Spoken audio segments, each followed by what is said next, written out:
የውሃና ኢነርጂ ሚኒስቴር በኢትዮጵያ ያለውን የንጹህ መጠጥ ውሃ ተደራሽነት 75.5 በመቶ በማድረስ ለ84.4 ሚሊዮን ዜጎች የንጹህ የመጠጥ ውሃ ተጠቃሚ ማድረግ ችያለሁ ብሏል። ሚኒስቴር መስሪያ ቤቱ በ2018 ዓ.ም ለ4.8 ሚሊዮን የሀገሪቱ ሕዝብ የንጹህ ውሃ መጠጥ ተጠቃሚ ማድረግ መቻሉንም ያሳወቀ ሲሆን በኢነርጂ ዘርፉም የኤሌክትሪክ ኃይል ተደራሽነት ላይ ጉልህ ሚና እየተጫወተ መሆኑን ገልጿል። በተጨማሪም የከርሰ ምድር ውሃ አጠቃቀምን በተመለከተ መመሪያ እየተዘጋጀ መሆኑም ተጠቁሟል። ዘነበ ኃይሉ በጉዳዩ ላይ ተጨማሪ አለው። የውሃና ኢነርጂ ሚኒስቴር ባለፉት 5 ዓመታት ባከናወናቸው የልማት ስራዎች ጉልህና ተጨባጭ ውጤቶችን ማስመዝገቡን ጠቁሟል።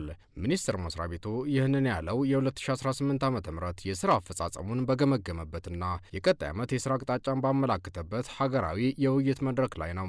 በመድረኩ በመላ ሀገሪቱ እየተተገበሩ ያሉ የውሃና ኢነርጂ ፕሮጀክቶች አፈጻጸም በዝርዝር መገምገሙ የተጠቀሰ ሲሆን የፕሮጀክቶች ፍጥነት፣ ጥራት፣ የበጀት አጠቃቀም፣ የኮንትራት አስተዳደርና ለሕዝብ የሚያስገኙ ተጠቃሚነትን ለማሳደግ የሚያስችሉ የማሻሻያ እርምጃዎች መለየታቸውም ተጠቁሟል። በዚህ ወቅትም በ2018 ዓ.ም 4.8 ሚሊዮን የሀገሪቱ ሕዝብ የንጹህ መጠጥ ውሃ ተጠቃሚ ማድረግ መቻሉን የገለጸው ሚኒስቴር መስሪያ ቤቱ ሀገር አቀፍ ተደራሽነቱንም 75.5 አድርሻለሁ ብሏል።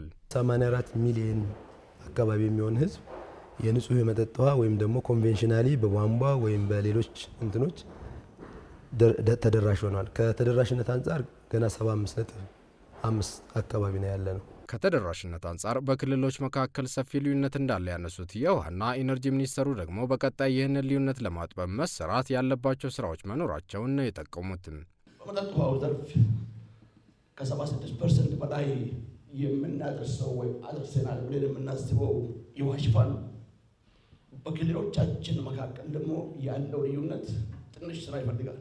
በአማራ ክልልና በሶማሌ ክልል መካከል ያለው የውሃ ሽፋን እንዲመጣጣን ይፈልጋል።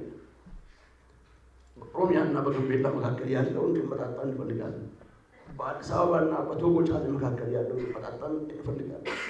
በአዲስ አበባና በደጊ መካከል ያለው እንዲመጣጣን እንፈልጋለን። በመቀሌ መካከል መጥቶ እንፈልጋለን። ትልቁ ነገር እንዴት አድርገን ብንሰራ ነው። ምንም እንኳን ሚኒስተሩ ከ84.4 ሚሊዮን በላይ ዜጎች የንጹህ መጠጥ ውሃ ተጠቃሚ አድርጌያለሁ ቢልም ታዲያ አሁንም ድረስ በከተሞች ውሃን ለማግኘት 1 ሳምንትና ከዚያ በላይ ለመጠበቅ የሚገደዱ ዜጎች የመኖራቸው ጉዳዩ ነው። የውሃና ኢነርጂ ሚኒስቴር ይህንን ክፍተት ለመሙላት ምን እያደረገ እንደሚገኝ ጠይቀናል። ውሃ በቧንቧ ተስቦ ወይም ደግሞ ከሶርሱ መጥቶ ማህበረሰቡ ጋር የሚደርሰው እንደተባለው ምናልባት በፈረቃ ባይባልም በ2 ቀን በ3 ቀን ካለ የመሰረተ ልማት ዝርጋታና የህዝብ ብዛት አንጻር ሙሉ በሙሉ ከሳምንት ሳምንት የማያገኙ አካባቢዎች ይኖራሉ። ይሄ እሙን ነውና ያንን ግን ውሃ ላገኘ ማለት አይቻልም። እያንዳንዱ ማህበረሰብ በተለይ በከተሞች ውሃ መጥቶ በሮቶ ስቶር ይደረጋል። ስለዚህ በቧንቧ እስከምትመጣ ድረስ እርግጠኛ ነኝ ከጀሪካም ይሁን ከሌሎቹ እየተጠቀምን እንቆያለን። ያ ማለት ውሃ ጠፋ አይደለም። በተጨማሪም ሚኒስቴር መስሪያ ቤቱ በከርሰ ምድር ውሃ ልማት ዘርፍ 87.5 በመቶ አፈጻጸም ማስመዝገብ መቻሉን በመጥቀስ ስኬታማ ዓመት ማሳለፉን ጠቁሟል። ከዚሁ ጋር በተያያዘ ታዲያ ሀገራችን እንደ አፍጋኒስታንና ኢራን የመሳሰሉ ሀገራት የከርሰ ምድር ውሃ ያለአግባብ እንዳይሟጠጥ ምን እየተሰራ ነው የሚል ጥያቄ አንስተን ነበር። በተለይ በከተሞች የቤት አልሚ ተቋማት ወይም ሪል ስቴት መስፋፋት ጋር በተያያዘ አብዛኛዎቹ መሰል ተቋማት የግል የከርሰ ምድር ውሃ ሲቆፍሩ የሚተዳደሩበትና ቁጥጥር የሚደረግ ባቸው የህግ ስርዓት አለ ወይ ነበር ጥያቄያችን። የከርሰ ምድር ውሃን ማኔጅ ከማድረግ አንጻር እንዳልከው የተለያዩ በውሃ ሀብት አስተዳደር አዋጅ አለ፣ እንደዚሁም ደንብም አለ አሁን እየተዘጋጀ ያለ።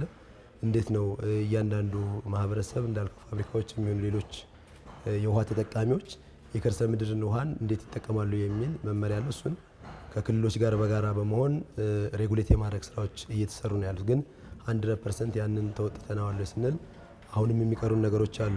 ተጨማሪ የህግ ማዕቀፎች የሚያስፈልጋሉ ያንን ከማድረግ አንጻር። በአንዳንድ አካባቢዎች የሚታዩ የሰላምና ጸጥታ ችግሮች ለስራ አፈጻጸሙ ተግዳሮት እንደነበሩ ያነሳው ሚኒስተሩ በ2030 የኢትዮጵያን የንጹህ መጠጥ ውሃ ሽፋን 100 በመቶ ለማድረስ እየሰራ መሆኑን ነው ያስታወቀው። በሌላ በኩል በኢነርጂ ዘርፍም የታላቁን የኢትዮጵያ ህዳሴ ግድብ ጨምሮ በርካታ ትላልቅ የውሃ ኃይል ማመንጫ ፕሮጀክቶችን በማጠናቀቅና ወደ ስራ በማስገባት የሀገሪቱን የኤሌክትሪክ የማመንጨት አቅም ማሳደግ መቻሉንም ሚኒስተሩ በውይይት መድረኩ ላይ ጠቁሟል።